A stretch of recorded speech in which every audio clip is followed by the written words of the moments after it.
the worst words ever I could ever hear at the Space Center was, "Mr. Williamson, I threw up." That was it.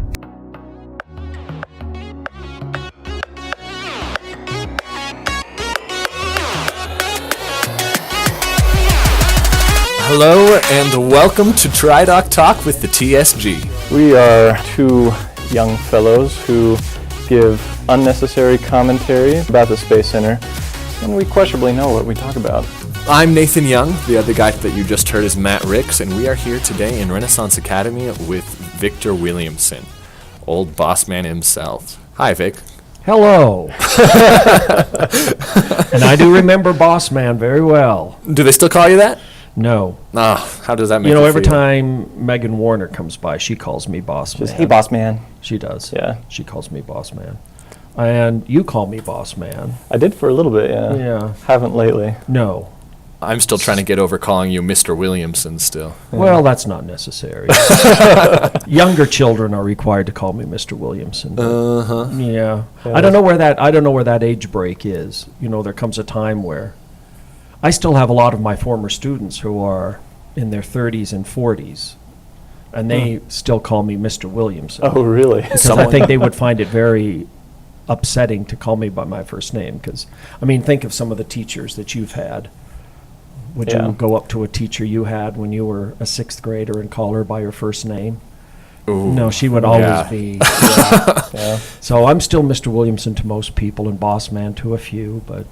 For me, I think that break when I started calling you Bossman, or at least Vic, was when I became paid staff before the close. So we were, I was still calling you Mr. Williamson, and then someone whispered, like, no, just call him Vic. And I was like, oh, okay. Yeah, no one has ever asked me if they could call me by my first name that has ever worked at the Space Center. It was more of a transition, I think. Yeah. It's like no one ever came up to me and say, "Mr. Williamson, is it okay if I call you by my first name?" It's just people would call me Mr. Williamson until they think they want to test the water and say my first name to me. And so when they do that, I am a little surprised when someone does that for the first time. Someone that has always called me Mr. Williamson, and then they'll say my first name. Mm-hmm. I may look a little surprised that they've taken that jump into the chasm. That leap of faith. That leap of faith. And then they're always watching to see what my reaction is. Like, am I accepting on a first name basis, or do I recoil in horror? And then they go back to Mr. Williamson really fast. Well, for our purposes today, can we call you by your first name? Yes, go ahead. All right. Sounds All right. Great, Vic. So, Vic, describe yourself to us, if you would. What do you do? Who are you? Well, I'm a workaholic. If I were to say what's an adjective, I'd say if you were to ask other people what's one thing about him, I think they would say just a workaholic, because I come from a family of workaholics, and I'm a workaholic, and I think you'd have to be a workaholic to do, what I've been doing for the past 27 years. Wow. So I work a lot. I put in 12, 13-hour days and Saturdays, and I don't know, even after all these years, I still have the bug. Space Center's still in my blood, and so I work a lot. I'd say I'm a good friend. I'd say I'm fairly interesting on my good days and mildly boring on my worst. Only mildly, though. Yeah. I'd say I'm a good teacher. I'm not the best teacher. I'm a good teacher. I still teach 1980s style, which is different because, I had that break. I taught sixth grade up until the Space Center opened. Mm-hmm. So for 7 years, I taught sixth grade in the 1980s. Mm-hmm. And then the Space Center opened. And then the only thing I taught during the Space Center years was math, one period of math. Mm-hmm. The advanced and sixth grade class. Math is pretty straightforward. And then, I retired, and then I came out here, and I'm back teaching sixth grade full-time again. And so I just resumed where I left off So I'm the teacher from the 1990s who's teaching in 2017. I guess that's And why you so- put the TARDIS from Doctor Who in your classroom, right? Yeah. Well, the reason that's in there is because all the classrooms at Renaissance are named after authors. Oh. But I didn't know that when I hired on. And so when they showed me my classroom, it says London room and 204. And I looked at London room and I thought, well, that's got to be London, England. It's a Yeah. 6th grade classroom, and 6th grade studies world history and the world. And I thought, this is London. This is the best thing. I'm an Anglophile. You know, everything British is mine. And I thought, this is just great. So I went out and bought hundreds and hundreds of dollars of British stuff. You know, I got the TARDIS because that is a British police box, Yeah. even though it's Doctor Who too. So it, you know, killed two birds with one stone. And I got signs and British things and get the room all decked out. And then someone comes in and says, wow, this room is very British. And I said, well, what do you expect? It's a London room. And they said, nope, that's Jack London, the author. Well, it's the London room now. So, You've been mixing things up wherever you go then. but yeah.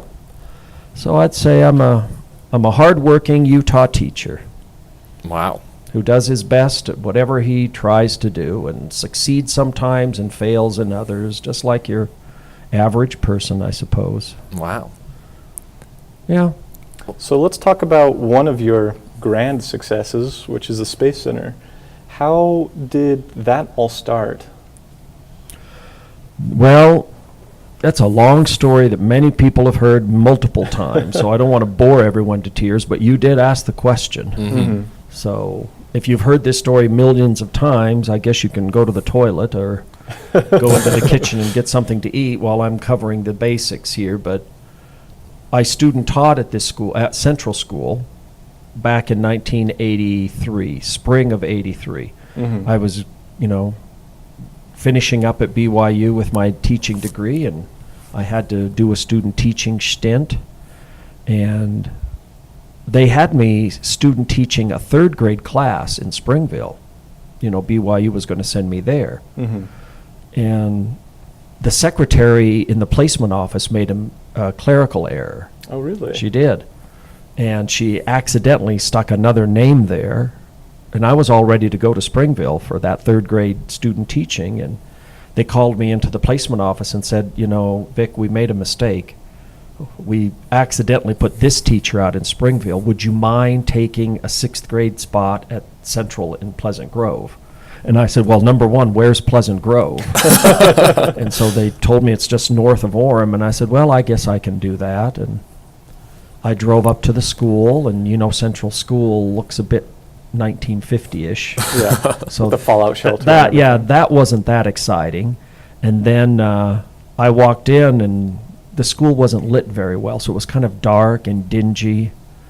We like it that way And, now. Yeah, it works good for away teams. But yeah, and the office was half the size it is today, and I don't know, the school wasn't very impressive, and I thought, oh, did I make a mistake coming out here?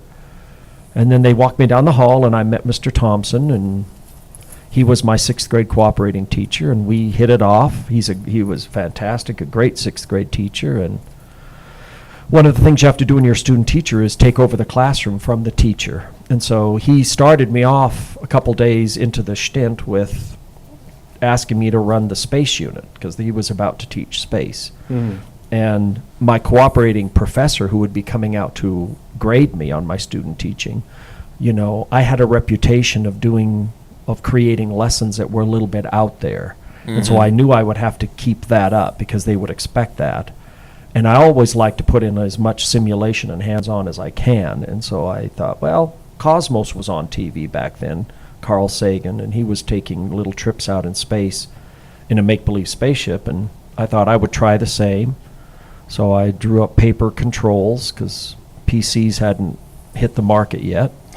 And I did paper controls, and I pulled the blinds down in the classroom, and I created these overheads to go on an overhead projector, and I had a boom box with cassette tapes with space music, and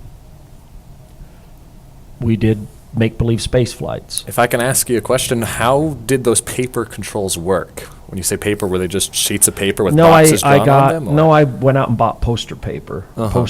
and then I just drew Star Trek controls. So I tried to figure out what would have been on all those stations on the bridge, and then tried to make it so I could get 30 stations instead of the Enterprise's 6 or 7. So I had to split a lot of things up.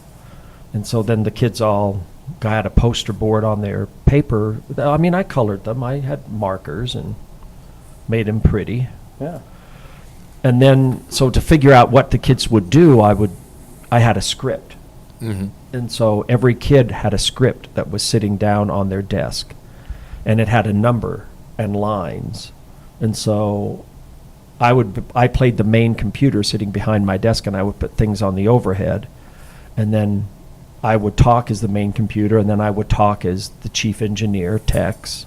Also, Tex. Tex was there way back then. Okay. And then I would say, communications 1. That would be a cue, I would say, from behind the desk. And then the kid at communications would look at his script and read off the line for communications 1. And then the story would kind of progress. So it would shift between ad lib and scripted. And so when I needed something said curriculum-wise, or I needed the mission to move a certain direction, I had that scripted. So I would say, like, engineering 4, and the engineer would say his 4th line, and then I'd bounce it around the bridge to keep the story moving. And so it was a mixture of both of that, and the kids loved it, and it was successful. The college professor came out and watched and gave me an A and said it was great. Wow. And so the unit ended, and that was it. And that's how we got started. And then they hired me to teach. There was a 6th grade opening that next year, and I got the job. And I continued the space unit, and the kids liked it so much that I decided we would just continue the thing through the year. So we'd start the space unit a little earlier, and then I would keep it going. So kids would come back once a week and continue these long stories. So that's where the LDM started, the long duration missions. Okay. So the kids, we did one mission that would last for months on end. The kids would just do it in episodic spurts. So you broke up the space unit throughout the year, or did you add more material We to did it? the space unit, and then once the space unit was done, then we just continued the mission. Oh, wow. And then I kind of gave up a little bit on trying to do so much curriculum because the kids were coming in to do it after school. Wow. And we ventured off into more sci-fi and social studies realms. So that's where the big social studies emphasis started to come in. And once a month or every couple months, we would turn the whole school into the starship. So we had the school on a Saturday, and we set up the bridge on the school's cafeteria, and I'd open up a few classrooms and set up different learning stations, and the kids would just kind of rotate through doing different activities, and then we would do storytelling in between.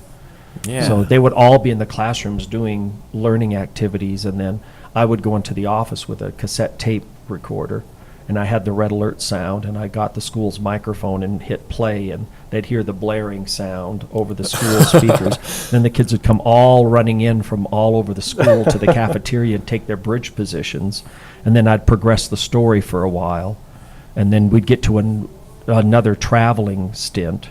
So it was during the travel times where they would all break up and go back into the classrooms and continue. So the day started with them all getting a learning packet, and then they would have to work through the learning packet, which was part of the ranking system. So they'd turn in the packet at the end of the experience, and then they got points for how much they accomplished. Yeah. So that made a Super Saturday. We call those Super Saturdays. And you just did that with the students from your class? Just the center. No, my class. Wow. And actually the whole 6th grade. We had 3 6th grade teachers, and I would do it with all of the kids. They all got on board? Mm-hmm. Would the other teachers help you at all? Or No, it was just me. you? Yeah. No, they didn't want to get involved. That would mean giving up after school and Saturday time. Yeah. They didn't want to do that. I don't blame them. And then we started a Young Astronaut Club. The National Young Astronaut Program had started, and we started our own chapter at the school, and I was the chapter leader. And What does that involve? it was like a student space club. Okay. Yeah, and we had a curriculum that came from Washington. It was a nationwide club called Young Astronauts. Oh, cool. The big push was to try to reverse the trend. The country was falling behind other countries in math and science, and so there was a big national push to get kids moving again, and that was one of the aspects of it. And we had a really active, successful club, and so the national office sent me and some of my young astronauts to the International Young Astronaut Convention in Japan. Wow. Because it was an international program. So there were young astronaut clubs in America, Japan, South Korea, and Russia and Bulgaria through Russia's space program. Wow. And so they had their first international conference, and we represented the United States at that conference in Japan. What year was this? Oh, 86, 87. Wow. And while I was there, there was a delegation from Arizona also. And there was a Catholic nun, and she did a presentation on a space shuttle they'd built in their cafeteria. And I thought, that's great. I mean, we were doing our make-believe spaceships, but we didn't have a permanent set. She had a permanent set. And so when we got back to the United States, I took some students on a field trip there, and they loved it. And so I came back and thought, we need to have a permanent set for our ship. And so I went to Mr. Harwood, the principal, and I said, we have an empty classroom here that's not being used.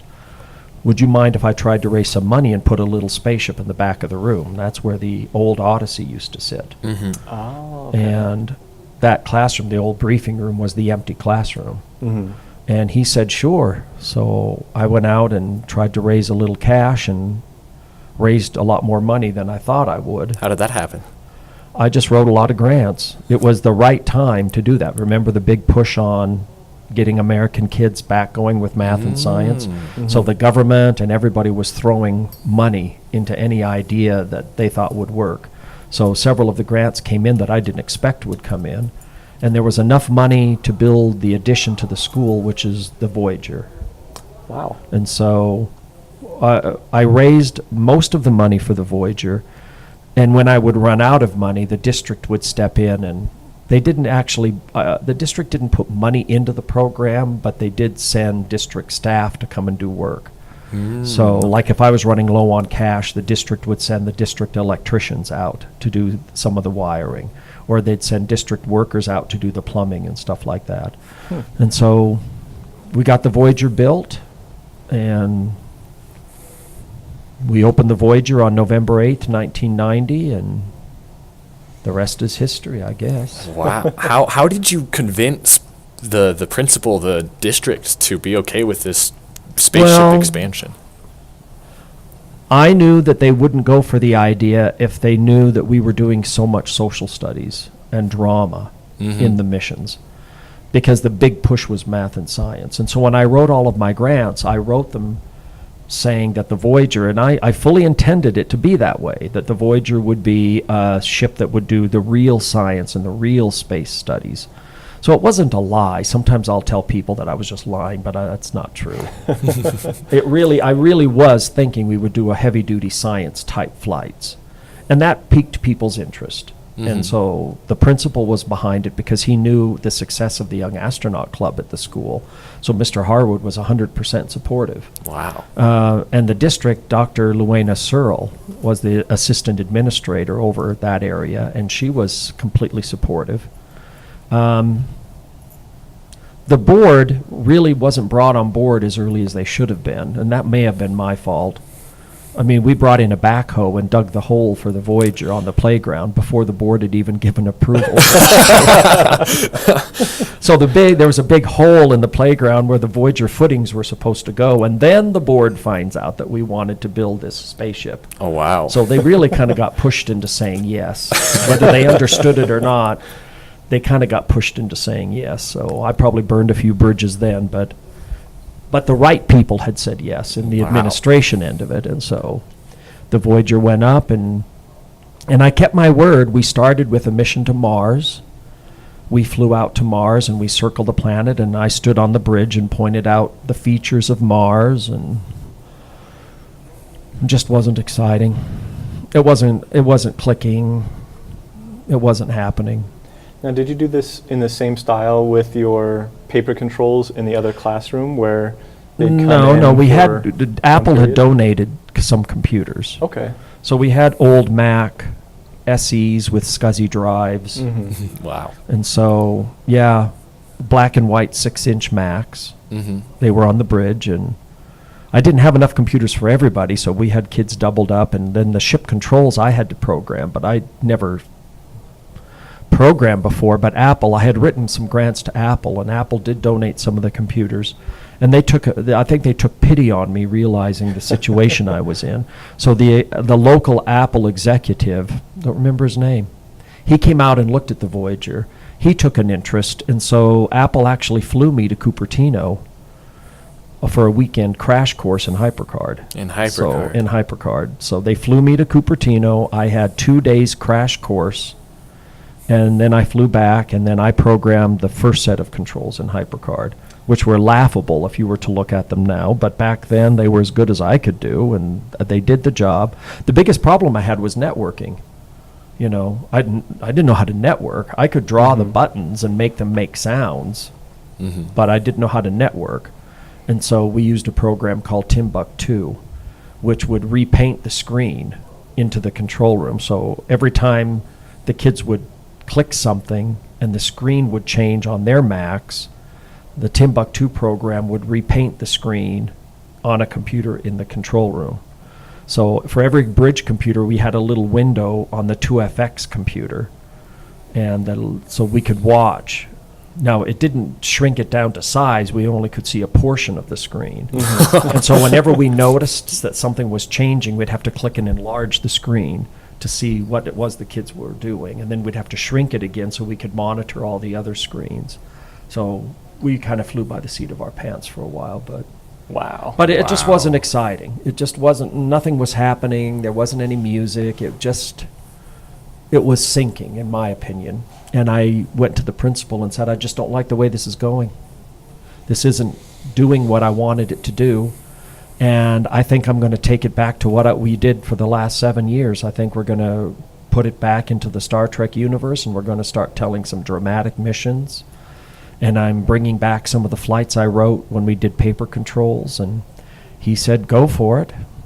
I guess it was really my decision anyway. I just wanted him to bounce off the idea. And he saw no problem with it. So I wrote the mission Epsilon, which was the very first sci-fi flight, really. Wow. And I changed the whole thing overnight. And the next field trip that came in, instead of Mars, we flew into the Klingon neutrals. We flew into the neutral zone between the Federation and the Klingon Empire, a planet there. We were bringing a special kind of wheat, a little bit off of Trouble with Tribbles, you know, that tetrahydrohaley wheat or whatever it is. And the planet was split in half Klingon, half Federation. And the people and the kids walked off the bridge totally excited. The teachers were excited. And that, as they say, the rest is history. Wow.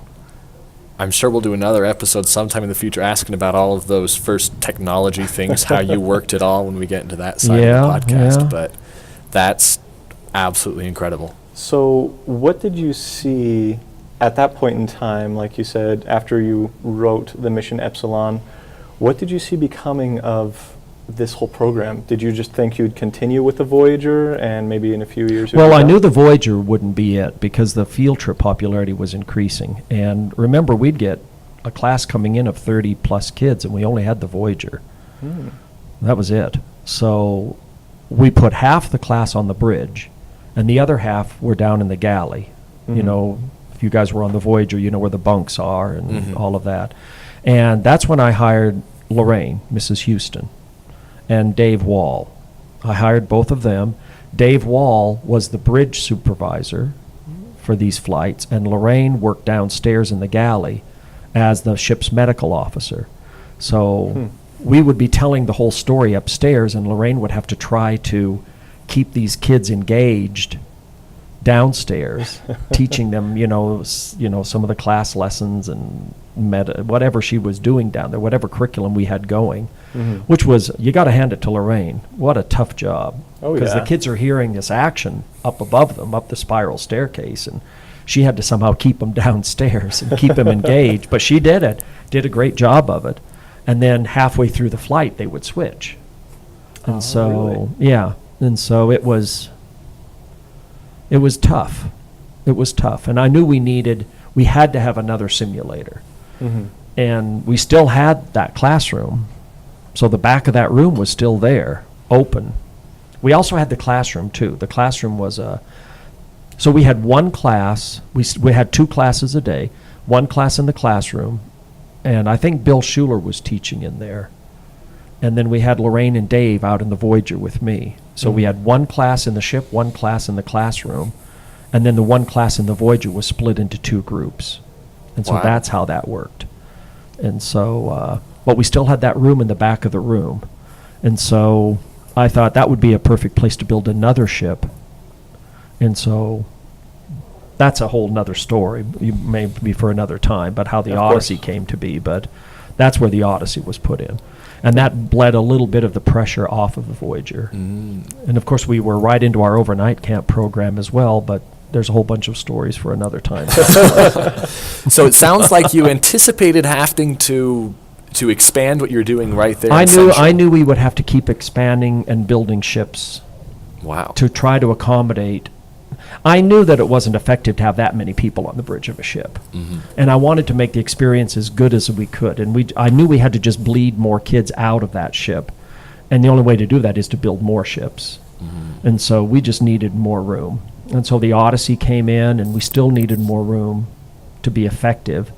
And then Kyle Herring, little young Kyle Herring, came in, and he was one of those kids that pestered me to no end because he was so fascinated with the space and came on all the camps. And he built a ship at his school, Sunset View, which is a whole another story for another time. And that ship eventually was purchased and brought over to Central, and that became the first Galileo. Wow. And that really? led some other kids off of the bridge. And then we had another really outgoing principal, fantastic supporter, Dan Adams, and he came in one day and said, we're going to have a new computer lab, and I thought, well, let's make that a starship too.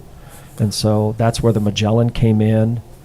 And then we had, the briefing room had bunks in the wall where the staff would sleep on overnighters, and I needed another ship. And so I just told the staff one day that we were going to rip all the bunks out, and I was going to put another ship where the bunks are. Wow. And that's where the Phoenix came from. So, That's I'm sure they incredible. were not upset. well, they loved those bunks. Uh, They loved those bunks because they were reset back in the wall, Yeah. and they could climb up on those. There were 6 bunks there where the Phoenix currently Wow. sits. And From they then, it was just those terrible, terrible pads. then it was back on the thrown old stage pads. somewhere. Yeah. Wow. Yeah. So that's the story of the 5 ships. Did and you ever? What about the Falcon? Oh, Sorry. yeah, go for it. Well, the Falcon was a grant from Toyota. Oh, really? Toyota Tapestry grant, and we wrote a grant and we got it to build a Mars simulation type experience, and so the Falcon was to be that Mars experience, and we got all of that built, and we did our little Mars thing, and that was the end of the grant, and we had all that equipment. So I thought one more starship. Well, I want every body I could bring in for an overnighter was another $25 or $30 in cash. So I needed to have more. I needed to have more places to put kids for overnight camps. And so we had our Starlab Planetarium dome, and I thought, I wonder if I could turn a dome into a ship. But I didn't. You couldn't do computers and all of that. And so that's when we created the X-Craft. So the X-Craft was the first. The X-Craft, I think, was the first ship that sat in that cafeteria even before the Galileo. And the X-Craft was simply we inflated the dome and we rolled a television in on a cart. And we had a VCR attached to it from the outside. And we had a little cheap Radio Shack speaker system set up. And then chairs. Those fold-out chairs that you sit in them and then they would fold out to pads. Yeah. We had 6 of those around the dome, and then we would just take kids and put them in there, and we called it the X-Craft, and we told the kids that this was an alien ship that was found, and they have to figure out how to get it to work. So the kids would go in there, and we had one flight director who sat outside, and there were no computers in there. It was only a television and chairs. So the kids quickly learned that the whole ship was voice controlled. They didn't actually ever have to push buttons, but the computer spoke an alien language. And so they spent the first part of their flight trying to figure out how to talk to this computer and try to develop some kind of linguistic ability to speak. And the computer over time began to pick up the English.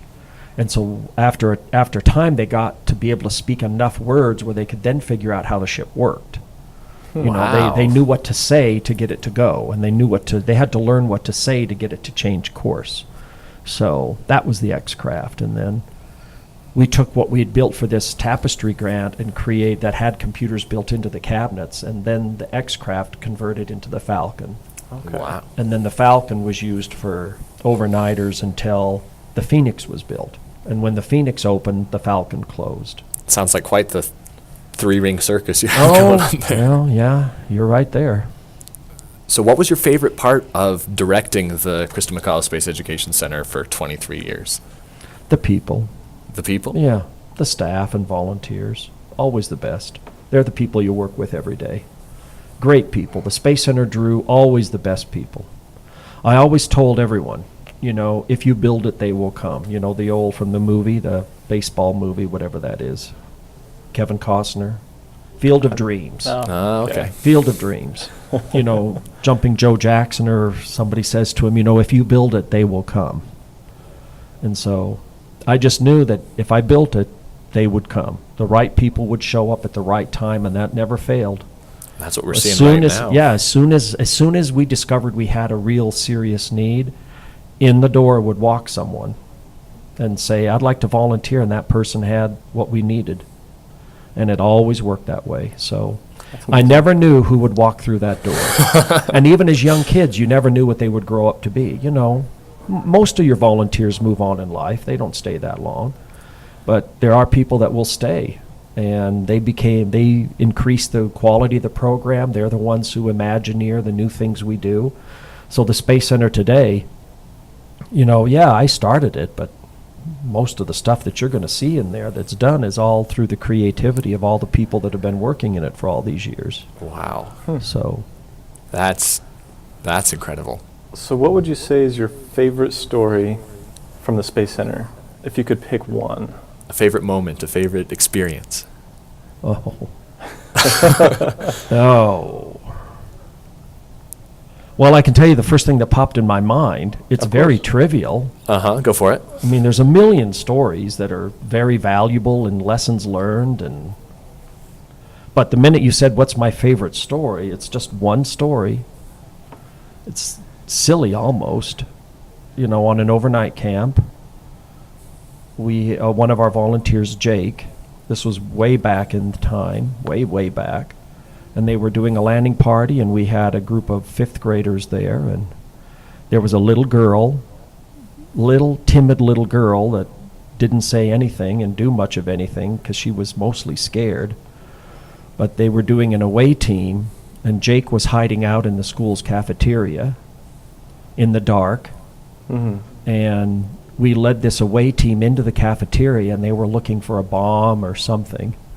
And the girl walked into the cafeteria, and there was a broom that was sitting by the door.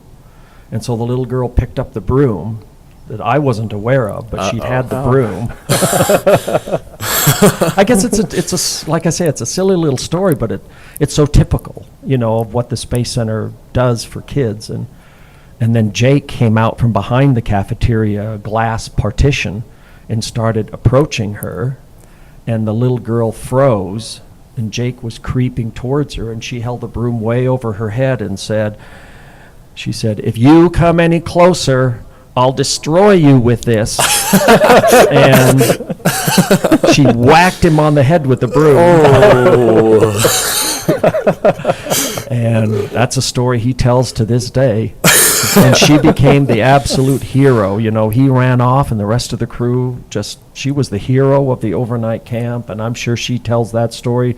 Gee, she's got to be 30 years old. Wow. I'm sure she tells that story to this day, but it's, you know, you ask the question, that's just the first thing that came into mind. I could, you know, there's so many other things that were more important than that, but that was just... It's those little things that you remember. This little pitch in fun. there. Yeah. Drydock Talk does not approve of abusing actors with wooden sticks. No, please leave our But they make for great volunteers stories. intact. Yes. Wow. Now, if I could add a little tag onto that, what is your favorite mission that you've flown? You told us a little bit about Epsilon, but do you have a favorite story that you take the kids through? I would say, now remember, writing missions is tough work. If you think about people that write science fiction TV shows, you know, half the Star Trek episodes I've ever seen are stinkers. And half the Star Trek movies were no good really either. Mm-hmm. And so if professionals write half their stuff is stinkers, you know. So in actuality, half the missions I wrote were just no good. You know, we told them a few times and I had to trash them. So any of you out there that are writing missions, just remember, you know, at least half of what you write will be no good. So don't take offense if people say this isn't a very good flight, because I learned the hard way. Sometimes you just got to let a mission go because it's just not good enough and you can't save it. But anyway, from the missions I wrote that I think are good, I would say my favorite one to ever tell was Shadows. And why? Well, I wrote Shadows because of the theme of the show, of the theme of the story, which not many people have ever seen. Shadows, if you saw Shadows in its original telling, and if you ever see it today, you know, you won't. It's a different flight. Mm-hmm. Today it's just pretty much a spooky mission, you know, and people will tell it just to scare the snot out of kids, and they think that's the whole purpose of the mission, but it isn't. Shadows, the whole purpose of the flight is at the ending, you know, the very ending, when they discover the whole mystery and secret behind what they experienced. And that's what I really enjoyed. I loved getting to that part, you know, 15 minutes before the overnighter ends and you're racing against the clock, and that one moment where the kids realize what that whole thing was about. And then they just go, oh. I think we're going to have to do an episode on Shadows. Yeah. Wow. And then, you know, there's a silence on the bridge when it dawns on them what the whole thing was that they experienced, the whole purpose of it. And it's just that moment that was just fantastic. And so Shadows is a mission that had everything in it. It had the pirates, and it had the mystery, and it had the good moral and everything. So it's one of my favorites. Wow. When was Shadows written? 2000. Okay. 2001. About 16, 17 years old now. Yeah. It's been Wow. around a long time. That's older than many of our listeners. Wow. Yeah. Yeah, it is. Wow. So, where do you see this whole concept that you created going now? Well, it's fun to see where it's going. It's fun to see that the people who grew up at the Space Center, you know, finally reach the point where they're now in charge, you know, and it's great to see what they're doing. They're the ones that have the energy. I really, there's no way I could ever go back to doing what I was doing before. You know, you get tired when you get older, and the creative juices are there, but not flowing as much. You need somebody younger that can handle a lot of the pressures. You know, 23 years of that stress was enough for me.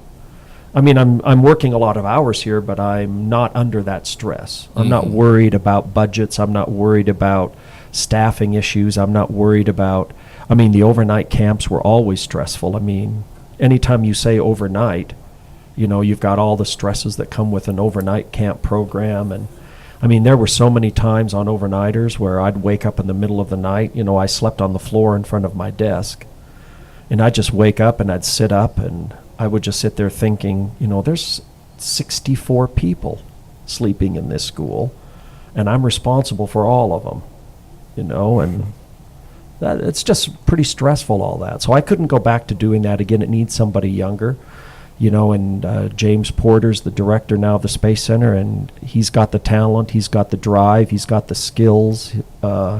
He's a perfect man for the job today, and he's doing a fantastic job. And the Space Center is doing very well under his leadership, and with the new Space Center coming up at Central with a rebuild of the school, a new planetarium, that we'll be raising money for, and putting a new planetarium there with the new Space Center. And you've got Infinity with Casey and Skylar and company, putting these simulators into converted school computer labs all around Utah. That's booming. You've got the Telos Discovery Space Center system going, and they're doing really well. And then to see what our friends at Dreamflight Adventures are doing in Pennsylvania, putting in simulators on that end of the country. And it's just really satisfying to see that the center affected people to the point where they're willing to take that idea and keep it going post Mr. Williamson. Wow. And that's a perfect, wonderful segue for us. In the future, we're going to be talking to these figures that you've mentioned at all these other different locations, seeing where they're taking this concept, what they want to do with it. Absolutely. Finding out what this magic that we've all gotten sucked into somehow is going to keep doing in the future. Well, thank you very much for your time. My pleasure. Talking. That means I can go home now. Yeah, we'll let you get out of here. We're done holding it's you been a hostage pleasure. for now. And thank you for doing this. The lore and the history of the Space Center used to be told the way people used to do it in ancient times. It was through storytelling. In old times, and I teach that in my social studies, people would sit around the fire, and the old folks would tell the young people the history of the tribe and all the old stories. And that used to happen at the Space Center on overnight camps. Mm-hmm. On overnight camps, the old staff would be sleeping, and the younger staff would be in the same room, and they would start telling the stories of what happened to them and what they remember. And then the younger staff would hear those stories and pass them on and pass them on. But with the Space Center not running the overnight camps, the staff don't have those kind of bonding experiences anymore, and a lot of these stories are never told. And so the history of the center just sort of disappears. And this podcast is a great tool to bring that all back and permanently record it. So future generations that are involved in the program will always have these stories to listen to. So you guys are doing a fantastic job and doing a great work. Oh, shucks. Well, thank you very much for saying that. We'll pay you later. Okay, very good. That wonderful note, we're going to close this session out. Thank you all for listening. We hope to catch you again in just a couple of weeks. This has been Drydock Talk with the TSG. Thank you very much for listening.